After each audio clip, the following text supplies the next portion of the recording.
On November 10, 2015, Brian Hausman stands elevated in the bucket of a mechanical boom lift.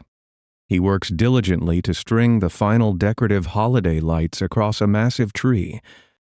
Standing on the manicured grounds of the Cook Funeral Home in Byron Center, Michigan, the high vantage point offers him an unobstructed view over the commercial roof lines and down into a murky retention pond located directly behind the funeral parlor property. Scanning the algae-covered surface, his eyes lock on to a sharp, unnatural geometric shadow resting in the thick mud just below the waterline. The dark rectangular anomaly distinctly resembles the roof of a submerged passenger vehicle. He places a call to the Kent County Sheriff Department to report the disturbing underwater shape. Responding investigators type the geographic coordinates into the search bar of Google Maps. Discovering that the distinct outline of a sunken car has been completely visible on satellite imagery for years entirely unnoticed by millions of global internet users. Heavy tow trucks deploy thick steel cables into the freezing water, groaning against the weight of dense sediment as they drag a mud-caked 2006 Ford Taurus onto the grassy bank. Detectives peer through the shattered side windows and locate human remains strapped securely into the driver's seat, bringing an abrupt and chilling end to a painful 9-year mystery. The autumn wind sweeps through the quiet neighborhoods of Wyoming, Michigan, a tight-knit working-class community nestled on the southwestern edge of Grand Rapids. In the year 2006, the local streets hum with the steady rhythm of multi-generational families and long-established residents living peaceful lives. Sodium streetlights cast a warm amber glow over cracked concrete driveways, manicured lawns, and the peeling paint of older colonial homes. 72-year-old David Lee Niles calls this quiet Rust Belt suburb his permanent home. He stands as the respected cornerstone of a large, devoted family tree. Decades of hard work have earned him the quiet comforts of retirement and the deep admiration of his peers. His daily schedule revolves around familiar routines, morning coffees at local diners, and the joyful chaos of visiting his many grandchildren. The local shop owners and restaurant staff hold countless memories of his quiet generosity and familiar smile. Relatives rely on his steady presence and unwavering guidance through the unpredictable trials of everyday life. The shifting seasons of the Midwest mirror the steady, reliable rhythm of his long life. He builds a legacy anchored in simple virtues and fierce loyalty to his loved ones. To his neighbors, David represents the enduring spirit of a generation that values community and quiet resilience above all else. The tranquility of David's golden years shatters inside the sterile confines of a hospital examination room. Medical professionals deliver a grim and irreversible diagnosis of terminal cancer. The fluorescent lights overhead hum a monotonous tune while the heavy wooden door clicks shut, sealing his dark fate within the four white walls. The devastating news ripples through the family tree, casting a dark shadow over upcoming holiday gatherings. The aggressive disease launches a relentless assault on his aging body. Once a man of boundless energy, David now faces a daily struggle against profound physical exhaustion. Rigorous medical treatments strip away his vitality, leaving him drained, vulnerable, and frail. Every subsequent visit to the oncology ward reinforces the harsh reality of a ticking clock. The physical deterioration mirrors a far more insidious psychological battle raging within his mind. A heavy fog of deep depression descends upon the family patriarch. He watches his hard-earned independence slip through his weakened fingers. The agonizing transition from a lifelong provider to a patient reliant on constant care breaks his proud spirit. His devoted family rallies around him, forming a tight circle of defensive support to combat the encroaching darkness. Relatives organize their work schedules to ensure David never faces a hospital appointment or a dark evening alone.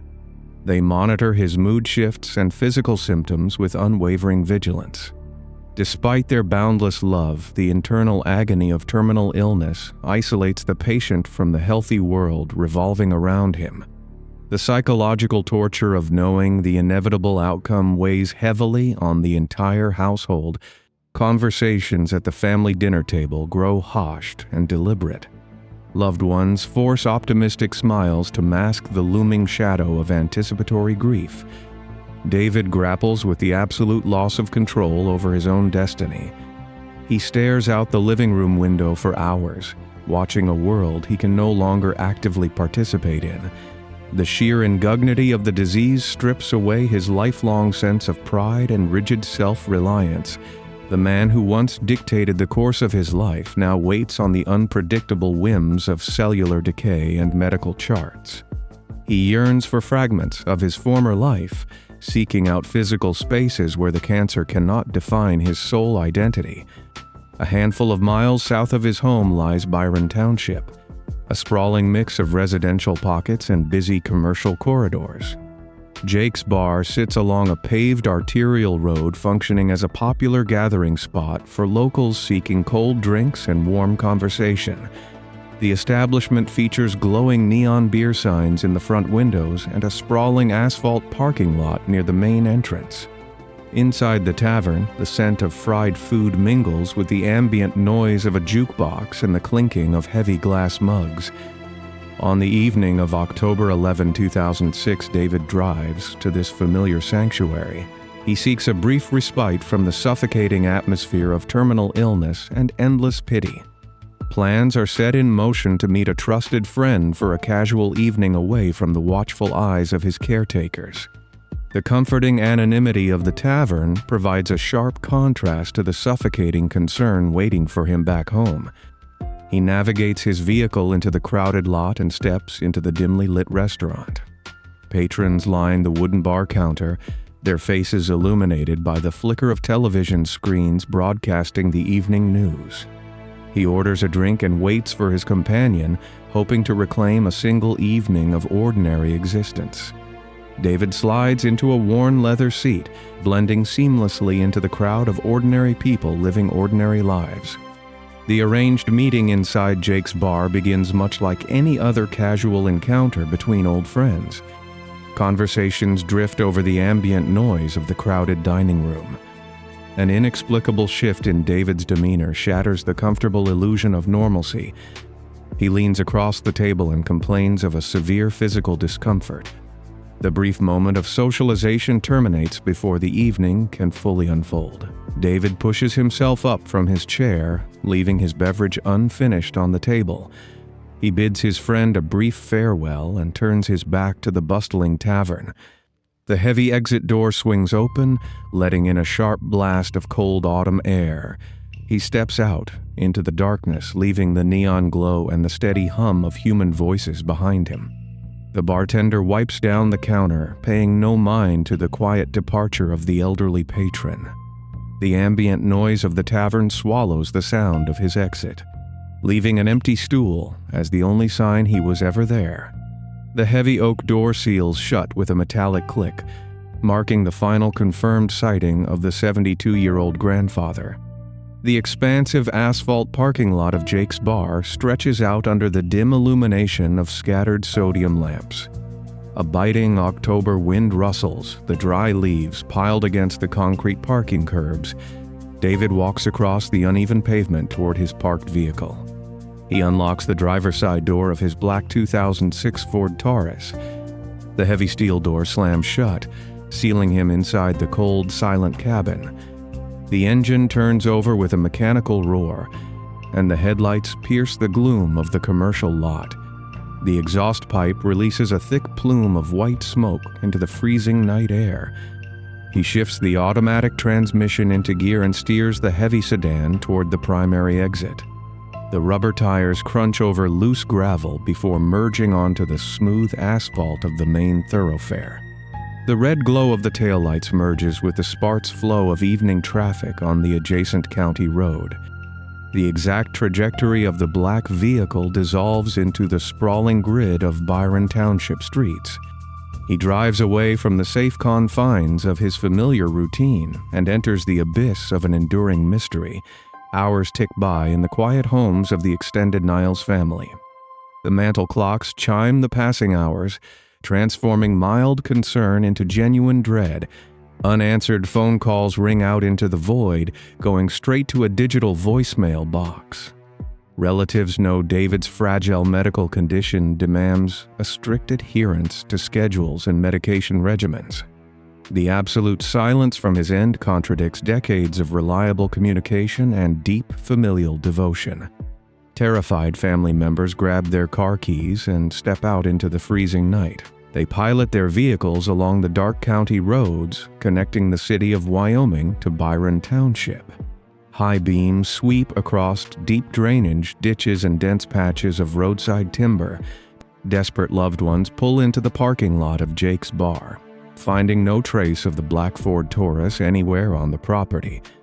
They dial the reception desks of every local hospital in Kent County, praying for a record of a recent medical admission. Fear gnaws at the edges of their minds, painting vivid pictures of medical emergencies occurring on isolated dirt roads. Every inquiry yields the exact same hollow answer, leaving the family stranded in a growing nightmare. Out of options and gripped by terror, the family contacts the Kent County Sheriff Department. Dispatchers take down the grim details of his medical vulnerability and formally enter David Lee Niles into the state registry as an endangered missing person. Patrol deputies launch an immediate grid search radiating outward from the last known location at Jake's Bar. Marked cruisers roll slowly down the dark arterial roads, their high-powered spotlights scanning the gravel shoulders for fresh skid marks or broken automotive glass. Officers secure the perimeter of surrounding commercial properties and inspect vacant industrial lots.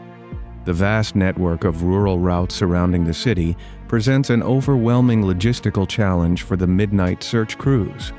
They run the license plate of the 2006 Ford Taurus through regional databases, searching for any toll booth or traffic camera hits. Detectives canvass the remaining patrons and staff of the tavern, verifying the precise timeline of his abrupt departure. The physical geography of Byron Township offers countless hidden ravines and deep culverts capable of concealing a passenger vehicle. First responders push through the freezing conditions, determined to locate the vulnerable patriarch before the harsh elements claim him. Despite the intense immediate response from law enforcement, the trail turns completely cold the moment it begins. Dawn breaks over the Michigan landscape, illuminating a grim reality. The man and his machine have vanished without leaving a single piece of physical evidence behind. The morning sun rises over Kent County on October 12, 2006, illuminating a massive and frantic search operation. Detectives from the Kent County Sheriff Department establish a centralized command post to coordinate the sprawling logistical effort. Investigators pin a large physical map to the wall, drawing a wide circle around the exact location of Jake's Bar. Aviation units spool up their rotors and launch police helicopters into the crisp autumn sky. Pilots fly low over the dense Michigan woodlands, scanning the changing foliage for the distinct rectangular shape of a black Ford Taurus. Spotters peer through high-powered binoculars, tracing the edges of deep ravines, winding rivers, and isolated dirt trails. On the ground, uniformed patrol deputies organize shoulder-to-shoulder grid sweeps along the primary travel routes connecting Byron Township to the city of Wyoming. They walk through the damp grass of highway medians and inspect the steep embankments of local drainage ditches. Traffic collision experts meticulously examine the asphalt shoulders for any fresh skid marks, broken taillight plastic, or disturbed vegetation. Every single geographic vulnerability between the tavern and the Niles family residence receives a thorough visual inspection. Despite deploying extensive county resources and countless man-hours, the ground teams find zero physical indicators of a vehicular departure from the roadway. The expansive aerial search yields nothing but empty fields and undisturbed tree canopies. Frustrated by the absolute lack of physical evidence, lead investigators pivot their focus toward digital and financial forensics. Detectives draft immediate subpoenas for all bank accounts. credit cards, and social security records tied to the missing 72-year-old grandfather. Analysts sit behind computer monitors, waiting for a single digital transaction to register on the national banking grid. The financial networks return nothing but absolute silence, proving that David has not spent a single dime to purchase fuel, food, or lodging. Law enforcement officers bring the tavern companion back into the interview room to scrutinize the final conversation. The friend reiterates the sudden onset of physical discomfort, providing no hidden clues regarding an alternate destination or hidden agenda. Investigators begin consulting with medical professionals to understand the exact physiological toll of terminal cancer and deep depression. A chilling dual theory begins to dominate the whiteboard inside the precinct briefing room. Detectives theorize that David either suffered a catastrophic medical emergency that sent his vehicle into an unseen hazard, or he intentionally sought out a remote location to end his suffering on his own terms. The total lack of a digital footprint effectively eliminates the possibility of a voluntary relocation to start a new life. Regional law enforcement bulletins distribute the license plate number to neighboring jurisdictions and interstate highway patrols. Days bleed into weeks without a single verified sighting of the black sedan on any traffic camera across the state of Michigan. While police exhaust their formal investigative avenues, the Niles family endures a suffocating psychological purgatory. Desperate relatives refuse to accept the silence, organizing grassroots search parties every single weekend. They print thousands of missing person flyers bearing the smiling face of their beloved patriarch. Family members walk into gas stations, grocery stores, and community centers, taping the hopeful posters to community bulletin boards and glass storefronts. They drive the dark rural roads at night, hoping their headlights will illuminate something the police spotlights missed. The brutal reality of ambiguous loss inflicts a unique kind of emotional torture on the household. Without a physical body or a localized scene, the family cannot begin the natural process of grieving or securing legal closure. The Thanksgiving and Christmas holidays arrive, leaving an agonizingly empty chair at the head of the dinner table. Loved ones jump at every ring of the telephone, oscillating violently between terrible dread and impossible hope. Local media outlets broadcast the face of the missing grandfather across evening news segments, pleading with the public for any viable tips. Occasional phone calls report vague sightings of black sedans, forcing investigators to chase down useless leads that only result in further heartbreak. The changing seasons bury the Michigan landscape in thick winter snow, effectively pausing any further ground search efforts. A terrifying and unseen reality exists less than a single mile away from the asphalt parking lot of Jake's Bar. The Cook Funeral Home sits on a manicured commercial plot along a busy thoroughfare in Byron Center. Directly behind this quiet establishment lies a murky, algae-filled retention pond entirely surrounded by tall grass and sloping embankments. Deep beneath the stagnant surface water, the heavy steel frame of the missing 2006 Ford Taurus rests, undisturbed in a bed of thick mud. The dark waters conceal the vehicle and its tragic occupant from the hundreds of cars driving past the property every single day. While ground teams scour distant woodlands, commercial satellites orbiting high above the Earth quietly photograph the geographic grid of Kent County. Google Maps updates its digital imagery database in the year 2006, capturing a distinct rectangular shadow suspended just below the waterline of the funeral home pond. The high-resolution image perfectly outlines the unmistakable dimensions of a passenger vehicle.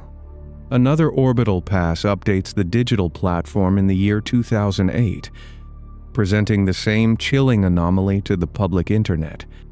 Millions of users navigate the global map interface, scrolling across the exact coordinates of the submerged tomb without ever realizing what they are looking at.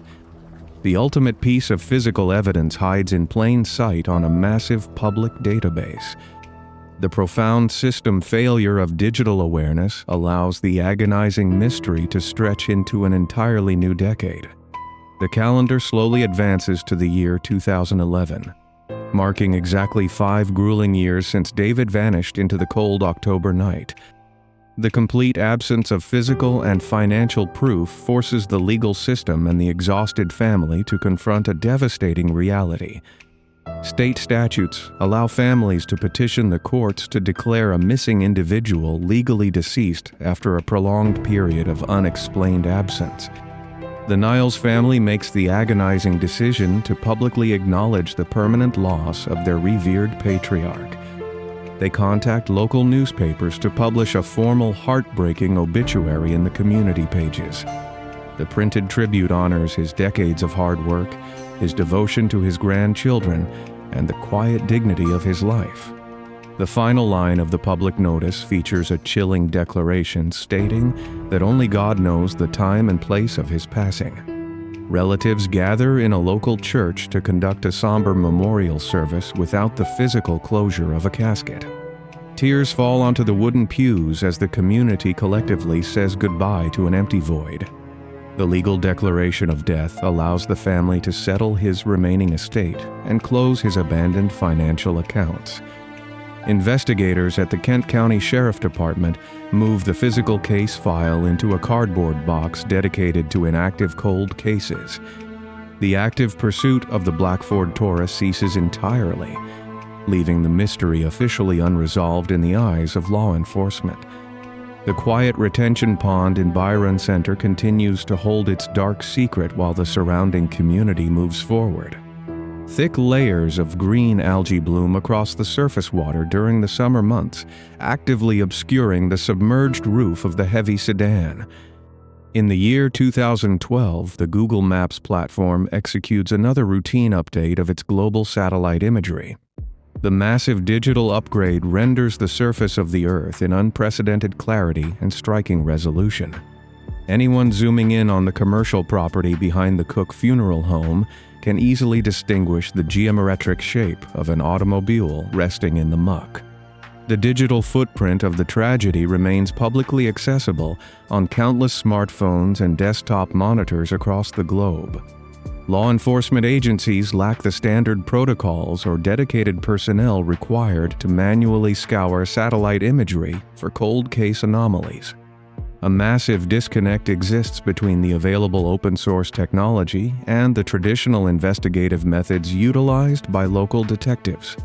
This rigid adherence to standard procedure creates a catastrophic blind spot in the ongoing search efforts. The man suffering from terminal cancer rests eternally less than 1 mile from the exact location where he was last seen alive. Vehicles drive past the funeral home property daily, their occupants entirely unaware of the missing grandfather resting mere feet away.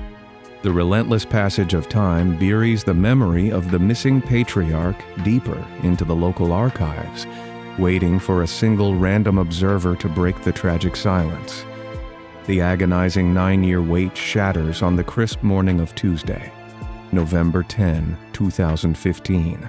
Brian Hausman stands inside the bucket of a mechanical boom lift high above the manicured grounds of the Cook Funeral Home in Byron Center. The commercial property sits along a heavily trafficked local thoroughfare, flanked by a dense tree line and a sprawling asphalt parking lot. Directly behind the main structure lies a large retention pond, its surface concealed by a thick opaque layer of green algae and stagnant water. The elevated vantage point of the boom lift provides Hausman with an unprecedented downward angle over the shoreline vegetation. He reaches out to secure a string of decorative holiday lights to the branches of a towering pine tree. As he adjusts his position, his eyes drift toward the murky water and lock onto a distinct, unnatural geometric shape resting just below the surface. The dark rectangular shadow sharply contrasts with the organic curves of the muddy embankment. He stares down at the submerged anomaly, recognizing the unmistakable roofline and rusted chassis of a passenger vehicle. The startling realization prompts him to lower the mechanical lift to the solid ground and immediately contact the Kent County Sheriff Department. Uniformed deputies arrive at the funeral home property minutes after receiving the dispatch call. They stand on the grassy embankment and stare out across the retention pond, finding their line of sight completely blocked by the thick surface algae. The physical barrier of the stagnant water renders the submerged vehicle entirely invisible from the shoreline perspective. To verify the report, a responding investigator opens a digital terminal inside his patrol cruiser and types the exact geographic coordinates into Google Maps.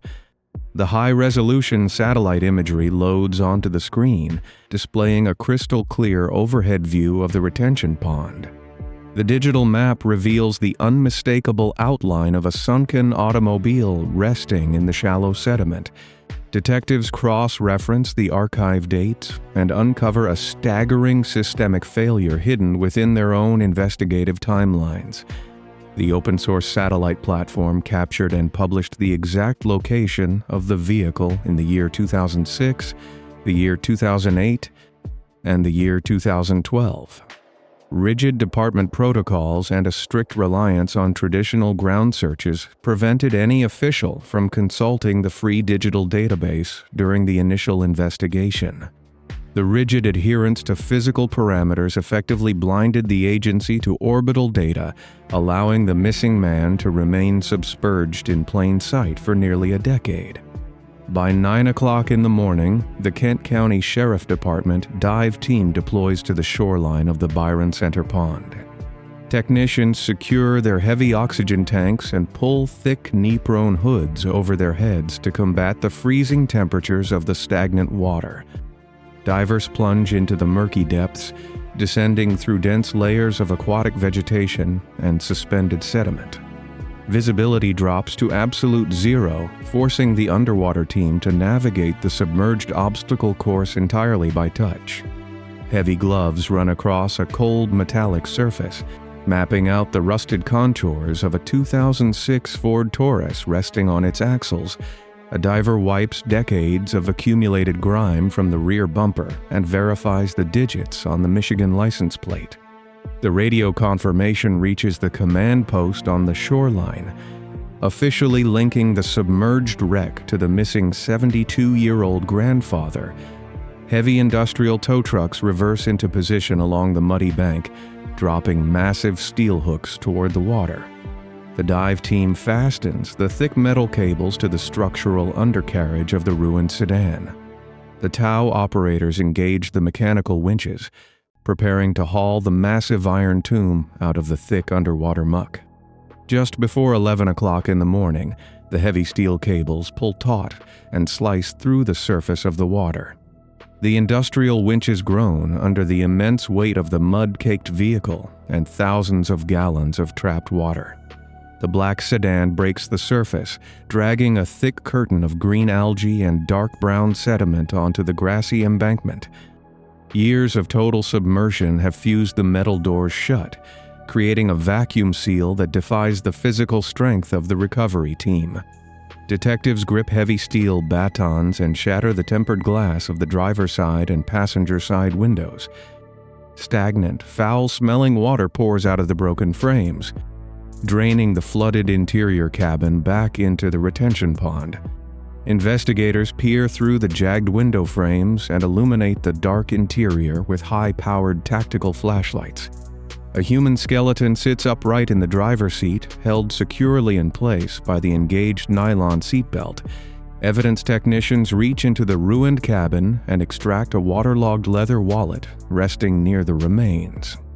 They open the saturated folds and discover perfectly preserved identification cards bearing the name and face of David Lee Niles.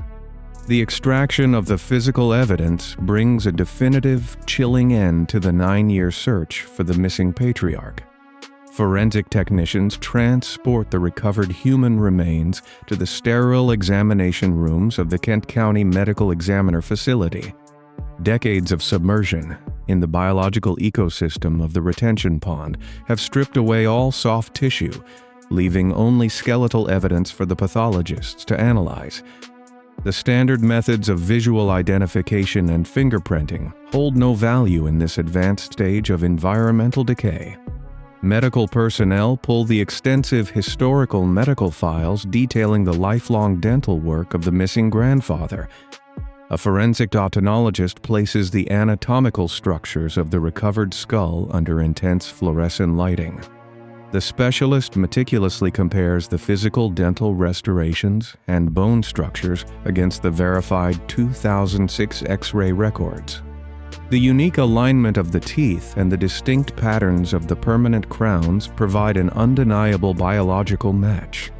The chief medical examiner updates the official death certificate and formally strikes the name of David Lee Niles from the National Missing Persons Registry. The rigorous scientific process permanently silences the lingering whispers of doubt surrounding the identity of the submerged driver. Science delivers the absolute certainty that the local community and the devastated family required for nearly 10 years. With the biological identity confirmed, investigators turn their absolute focus toward deciphering the exact mechanics of the final night. Accident reconstruction experts analyze the unbroken trajectory leading from the busy thoroughfare directly into the deep retention pond. The grassy embankment reveals absolutely no historical indication of evasive braking, violent swerving, or a secondary vehicle forcing the sedan off the paved surface. Lieutenant Ron Gates reviews the comprehensive medical files detailing the profound psychological and physical devastation inflicted by terminal cancer. The documented history of severe depression and the steep loss of physical autonomy provide the critical operational context for the final drive. Detectives synthesize the physical trajectory, the geographic isolation of the pond, and the absolute lack of defensive injuries on the skeletal frame. Law enforcement officials officially rule out the involvement of a secondary predator, eliminating any theory of a targeted attack or robbery. The department holds a formal press conference to acknowledge the impossibility of distinguishing a sudden biological medical emergency from an intentional, final decision. Despite the lingering ambiguity of his final conscious moment, the Kent County Sheriff Department conclusively closes the file with zero suspicion of outside malice. The legal framework surrounding the baffling 2006 disappearance dissolves, leaving behind a profound human tragedy. The definitive phone call from the medical examiner strikes the Niles household, shattering their agonizing state of perpetual limbo. The absolute lack of physical evidence had previously stolen their basic right to process the loss of their beloved patriarch. The confirmation of his location less than a single mile from Jake's bar forces the family to confront a devastating geographic reality. They spent 9 years traversing the state and printing thousands of posters while he rested in absolute silence, just down the street. The legal release of the skeletal remains allows the relatives to transition from desperate searchers back into a grieving family. They coordinate with local funeral directors to organize a proper localized memorial service grounded in physical reality. Loved ones gather around a tangible casket, replacing the hollow void of the previous legal declaration with a profound final goodbye. The community fills the wooden pews to honor his decades of unwavering loyalty, hard work, and deep dedication to his grandchildren. The physical closure allows the family to finally lay the founder of their legacy to rest with the total dignity he always deserved. The dark shadow of the unresolved mystery lifts from the Rust Belt suburb, returning a sense of final peace to the surviving generation. The extraordinary resolution in Byron Center sends an immediate shockwave through the national landscape of cold case investigations. The realization that a missing vehicle sat visible on a public digital platform for years exposes a massive systemic flaw in traditional law enforcement protocols.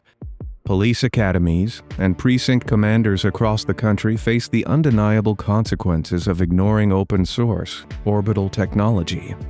The rigid adherence to physical ground sweeps and standard databases proved entirely insufficient in a modern digital era. Law enforcement agencies begin rewriting standard operating procedures to mandate the review of historical satellite imagery for any missing persons case involving a passenger vehicle. Dedicated civilian sleuths and digital forensic teams form specialized groups to manually scour the coastline's lakes and quarries on Google Maps. This new digital methodology leads to the sudden discovery of dozens of submerged vehicles and forgotten victims across the United States. The structural failure that kept David hidden in plain sight transforms into a powerful catalyst for systemic investigative reform. The tragic end of the 72-year-old grandfather ensures that future search grids will extend far beyond the physical dirt and up into the digital atmosphere. His legacy stands as a permanent reminder that the answers to our most enduring mysteries often hide in plain sight, waiting for someone to simply look down.